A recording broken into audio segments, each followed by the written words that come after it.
welcome to the Betty Engelstead Sioux Center and the UND Insider Weekly Extra. Time now for the basketball season. I'm Mitch Wigness, joined alongside our head women's basketball coach, Travis Brewster. Coach, season number 2 in the Big Sky Conference. Kind of just give us an overview on where you guys are with your preseason conditioning and where you guys are at in practice. Well, first of all, thanks for having me, my man. I appreciate all your hard work that you do. Right now where we're at is, we've had our Toronto experience, which was really good. It gave us 10 days of practice, and we got up and down, got after it. But what it has allowed us to do is put in our offense, our defense, and now it's not such a time crunch. Even though we started earlier this year, it still gives us that opportunity to just kind of go over things and really redefine our roles with the team and what we're trying to accomplish. A lot of people may not know you did have that Toronto experience, so yeah, you had 10 practice days, and then you also got to play some games, but you also got to start before October 15th, which you haven't in years past. So how valuable has that been for your team? Well, I think it allows us to kind of gauge a little bit more where we're at. I think a lot of times we got to push our players a little bit, and I think that creates injuries. It's allowed us to balance out that time. It's allowed us to balance out the opportunity of, we got a freshman, we can bring this person along a little bit more. It's allowed us to work with some of our upperclassmen just to help them redefine some of their position and skill work that they're doing. Yeah.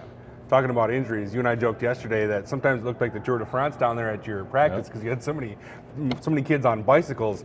Where are you at right now with health, and were you guys ready to go for Saturday? We're doing okay. I think you look at one of those things of nobody wants to be in the biking club here at UND because it gets cold outside, but we do have it, just especially in our practice. Just kidding. But we're doing okay. We got some normal nicks and bruises and things like that. Just standard stuff. Nothing of real major concern for us. I think some of the players that are banged up a little bit, they would never tell you. Yeah.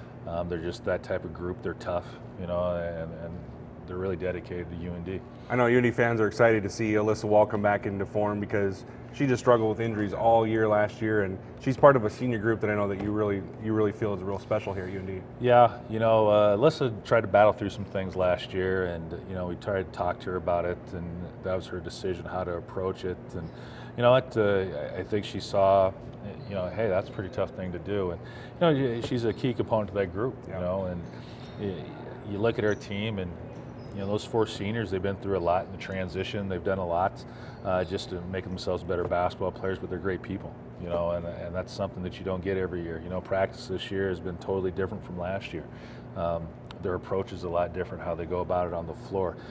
There's a little bit more attention to detail by them, and that in turn makes the underclassmen pay attention to detail. Yeah. And it's fun. We have some light moments too. We're taking care of our business, but we got to have a little bit of fun out there. Coach, final thing, you have 2 exhibitions, one Saturday here against Minnesota Crookston, and then the following Tuesday against Bemidji State. What do you try to get out of those things as a coach for those exhibition games before your first game at Iowa State? Don't screw them up. No. You want to work on your rotation a little bit. Yeah. You want to see how people handle things under pressure. You want to see who's going to step up a little bit defensively, who's going to step up offensively. You want to see who's going to be that leader on the floor. We got some question marks at the point guard spot for us that we got to get answered. Just be able to adjust to playing in the game type of atmosphere. Probably in the first 2 games you'll probably see a little bit deeper rotation. But this year I've already decided we're going to shorten up that rotation a little bit. I think we're going to have some greater success doing that. And the other part when you have exhibition games is it's just great to be in front of our fans. Yeah. I know our players are excited about it. They've talked about it. They just want to play in front of the fans and show them what they've worked on. Coach, as always, thanks for the time. We'll see you Saturday, bud. Yep, appreciate it, my man. Hoop season is here. Come on out and support them Saturday, 2 o'clock against Minnesota Crookston, following Tuesday, 7 p.m. against Bemidji State.